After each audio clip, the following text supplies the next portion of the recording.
Bom dia, Paula. Bom dia a todos. Exatamente, Paula. Foi muito bom estar com você, com a Valdênia, com nossas equipes de jornalismo no final de semana. Tivemos o nosso encontro, de jornalismo da Canção Nova. Daqui a pouco, então, a gente mostra como foi essa reunião. Bom, a gente está ao vivo aqui no estúdio da Canção Nova, na capital paulista. Agora são 9 horas e 23 minutos. Hora de ficar bem informado. Bom, em Brasília, a Câmara dos Deputados deve votar hoje a proposta de emenda à Constituição que possibilita a prisão após condenação em segunda instância. Falando de notícia internacional, Evo Morales renuncia ao cargo de presidente da Bolívia. E aqui no Brasil, fragmentos de óleo que atingiram praias do Nordeste chegam ao Sudeste e atingem as praias do Espírito Santo. Essas e outras notícias você confere a partir de agora.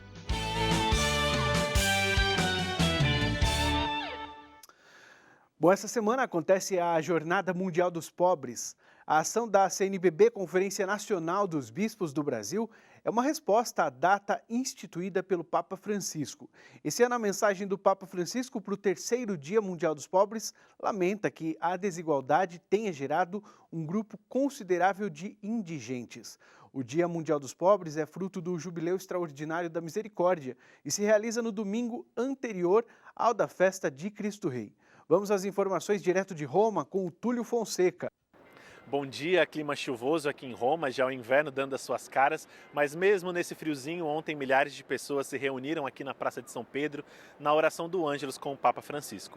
Na meditação do Evangelho, o Papa Francisco disse da importância de acreditarmos e refletirmos sobre a vida além da morte. E o Papa Francisco, com sabedoria, nos motivou a acreditar nessa consolação, nessa esperança que nos motiva à vida eterna.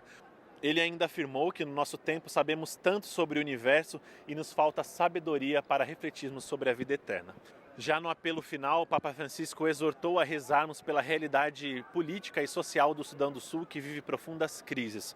O Papa Francisco pediu aos líderes que ali se unam e não se dividam nessas realidades e ainda disse que no ano que vem pretende fazer uma viagem apostólica ao país. Também, nesta exortação final, o Papa Francisco pediu orações pela realidade da Bolívia. Já no sábado, o Papa Francisco foi até a Basílica de São João de Latrão, conhecida como a mãe de todas as igrejas, celebrar a festa, a dedicação dessa basílica. Ali, no início da celebração, o Papa Francisco parou diante de uma lápide que representa ali a vítima de todas as misérias e deu início à Semana do Pobre, onde todo o Vaticano se volta nessa semana com ações para as vítimas de pobreza. Aqui na Praça de São Pedro já estão instalados consultórios médicos, toda uma estrutura especial para acolher essas pessoas e também nós podemos nos unir ao Santo Padre e ao Vaticano neste tempo, rezando por essas pessoas. De Roma, Túlio Fonseca para o Canção Nova Notícias, edição da manhã. Obrigado, Túlio. Bom, o presidente da Bolívia, Evo Morales, anunciou no domingo sua renúncia à presidência do país. A decisão foi anunciada em um pronunciamento transmitido em rede nacional e acontece em meio a protestos após a eleição em outubro. O vice-presidente Álvaro Garcia Lineira também anunciou que deixa seu posto. Mais cedo, Morales havia anunciado a realização de novas eleições e a substituição dos integrantes do Tribunal Superior Eleitoral Boliviano. Disse que sua principal missão é proteger a vida, preservar a paz e justiça social e a unidade de toda a comunidade boliviana. Bom, aqui no Brasil, o ex-presidente Lula deverá ter uma intensa agenda partidária após sair da prisão na última sexta-feira, depois da decisão do que o STF eliminou a possibilidade de prisão em segunda instância. No domingo, Lula discursou para milhares de pessoas em frente ao Sindicato dos Metalúrgicos, no ABC, em São Bernardo do Campo. O PT prepara a agenda de Lula, que deve participar do Congresso do partido, marcado para 22 e 4 de novembro, em São Paulo. Lula foi condenado a 8 anos, 10 meses e 20 dias de prisão por aceitar a propriedade de um triplex em Guarujá com propina paga em troca de contratos com a Petrobras. E hoje o Congresso Nacional deve começar uma votação de PECs, propostas de emendas à Constituição, na Comissão de Constituição e Justiça da Câmara dos Deputados e do Senado Federal, que prevêem a prisão após condenação em segunda instância. As propostas devem encontrar dificuldades nas duas casas porque a oposição se coloca contra a proposta que decorreu na soltura do ex-presidente Lula e do ex-ministro José Dirceu, após a decisão do STF sobre a prisão em segunda instância. E o governo Jair Bolsonaro deve lançar hoje um pacote de medidas para estimular a geração de emprego no país, em especial dos mais jovens e de adultos. A proposta tem o objetivo de reduzir encargos para que empregadores contratem jovens de 19 a 29 anos e pessoas acima de 55 anos que não estejam aposentadas. A medida pode gerar perda de receitas para os cofres públicos, porque beneficia o incentivo fiscal. Parte das propostas dependerá da aprovação no Congresso. A gente vai agora para um breve intervalo e a seguir, manchas de óleo aparecem no litoral da região sudeste. E você fica agora com imagens ao vivo aqui da capital. A mínima hoje em São Paulo é 18 e a máxima 22 graus.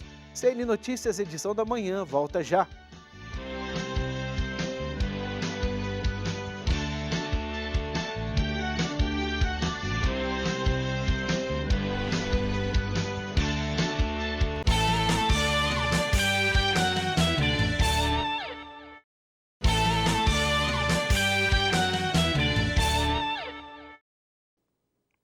CN Notícias, edição da manhã está de volta. Bom, o atual presidente e líder socialista espanhol Pedro Sánchez ganhou sem maioria absoluta as eleições legislativas desse domingo na Espanha. A extrema-direita do Vox tornou-se a terceira força do parlamento, que deve permanecer bloqueado. Com a contagem quase concluída, o Partido Socialista Operário Espanhol de Sánchez é o vencedor com 120 cadeiras das 350 da Câmara Baixa. Uma a mais do que o conquistado nas eleições de 28 de abril, quando também teve maioria absoluta. Bom, 11 de novembro é o Dia da Lembrança. A data é uma homenagem a todas as vítimas de guerras. Mais de 50 países recordam a data. O Remembrance Day começou em 11 de novembro de 1918, logo após o fim da Primeira Guerra Mundial. E desde então, a data tem sido dedicada às vítimas e pessoas que sofreram com as guerras. Uma série de homenagens acontecem. A principal aconteceu ontem no centro de Londres com a presença da Rainha Elizabeth, membros da família real e também alguns políticos. Todos eles se juntaram e colocaram coroas de flores no monumento em memória às vítimas.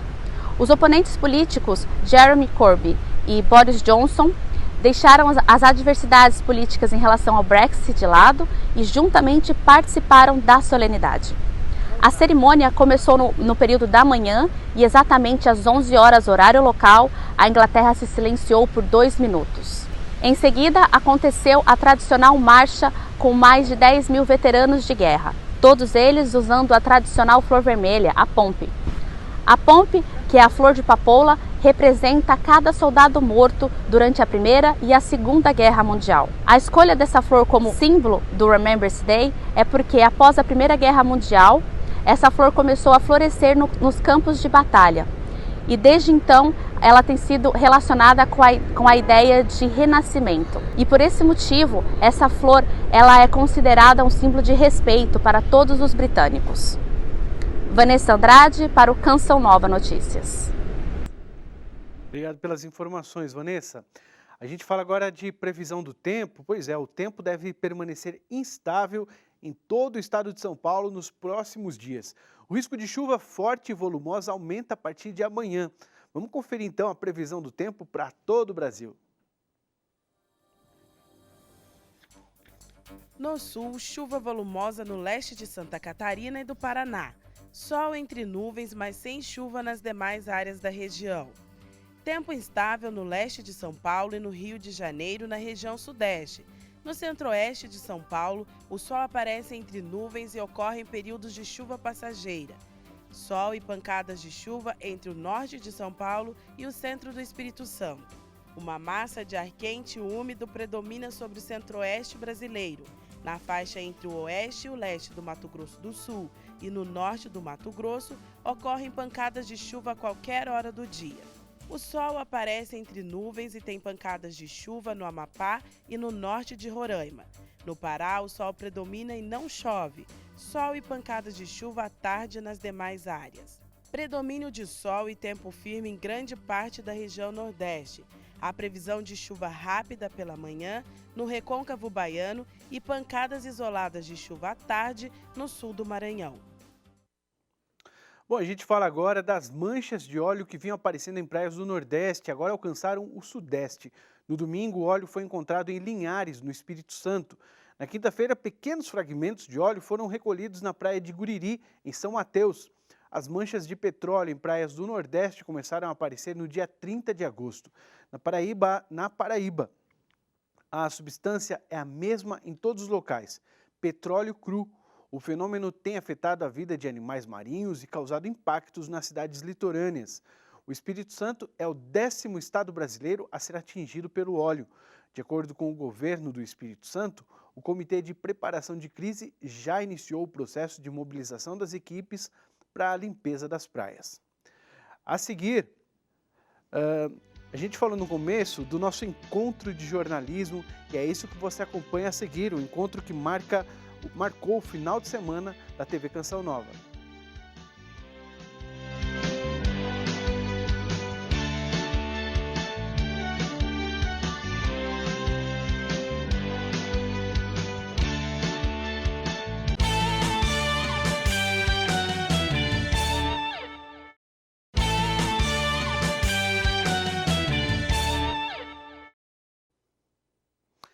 Em Portugal, a igreja recorda 125 anos da chegada dos salesianos no país.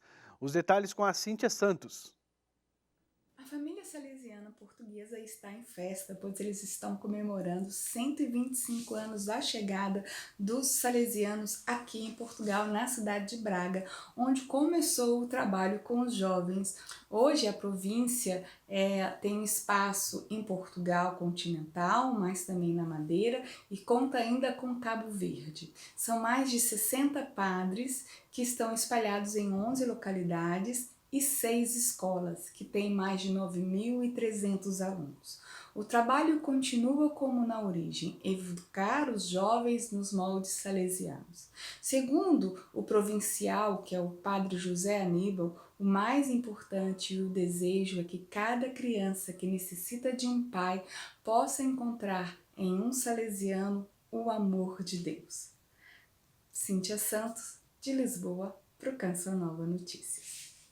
Valeu, Cíntia. Agora a gente vai para o Oriente Médio.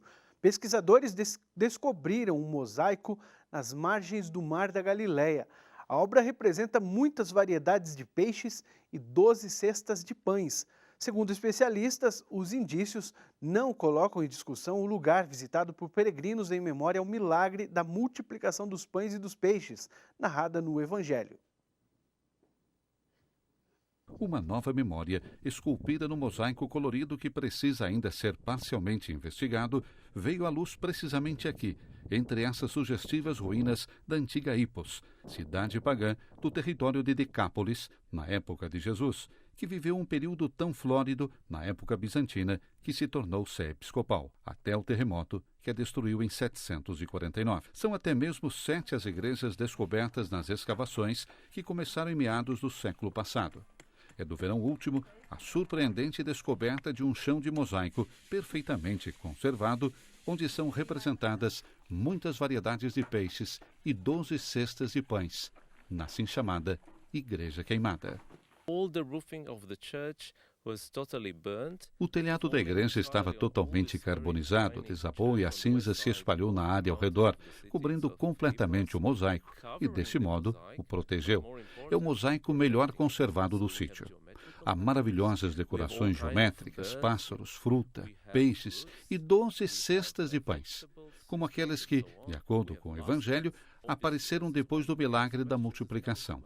Naturalmente, a primeira pergunta que me fiz foi: será que é uma coincidência? Algo simbólico ou deliberado?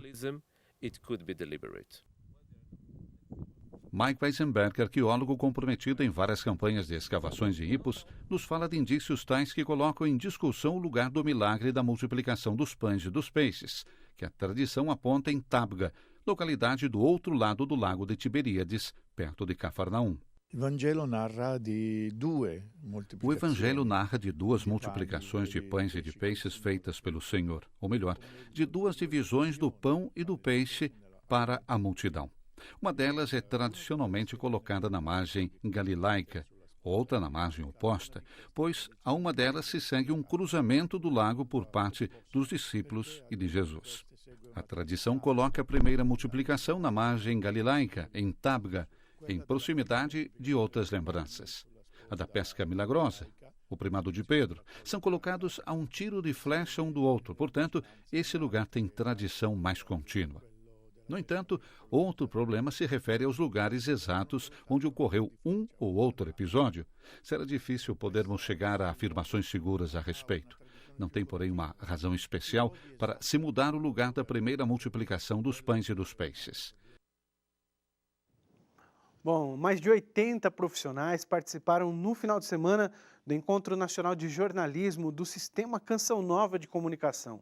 O evento aconteceu na sede em Cachoeira Paulista e proporcionou aos presentes, todos nós que estivemos lá, momentos de confraternização, formação e espiritualidade.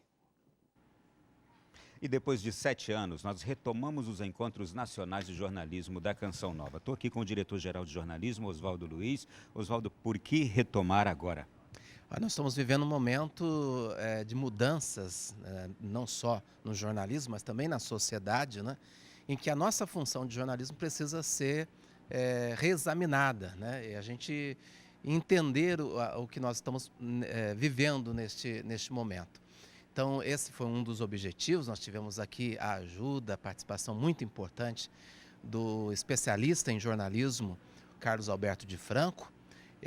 Tivemos a oportunidade de fazer um trabalho muito importante feito pela professora Adriana Pereira da Faculdade Canção Nova, de fazer um conteúdo único de manual de redação do jornalismo Canção Nova. E claro, um encontro como este não é só formação também, é também partilha, né, de você trocar experiências com quem está trabalhando em outros locais do país e também a oportunidade da espiritualidade, com as missas que tivemos com o nosso pai fundador, Padre Jonas Abib, com o vice-presidente da comunidade cancional, Padre Wagner. Então, tudo isso, e a gente teve também um prêmio, Jornalismo Canção Nova, aquilo que foi considerado pelo júri o melhor do ano, com matérias que foram assim maravilhosas, né? O grande prêmio foi para matéria sobre a Amazônia. Também a gente pode considerar importante a proposta de uma integração de todo o sistema? Isso é fundamental, isso está acontecendo em praticamente todas as empresas, e eu acho que elas estão descobrindo algo que é cristão, que é você estar em unidade, você ser unidade, plenamente unidade. E nós, cristãos, não podemos ficar para trás, né, quando se trata de algo nesse sentido. Obrigado, Oswaldo. Ronaldo da Silva para o Canção Nova Notícias, edição manhã. Muito obrigado pelas informações, Ronaldo, e parabéns para toda a equipe de jornalismo da Canção Nova. O Canção Nova Notícias fica por aqui. Outras informações você confere no site noticias.cançãonova.com e no telejornal da noite, às 6:45. Bom dia, até amanhã. Você fica agora na companhia da Renata Vasconcelos no programa Manhã Viva. A gente esteve junto, né, Renatinha, sexta-feira aí no programa Manhã Viva. Obrigado por nos receber. Sempre bom a gente estar junto. Bom dia.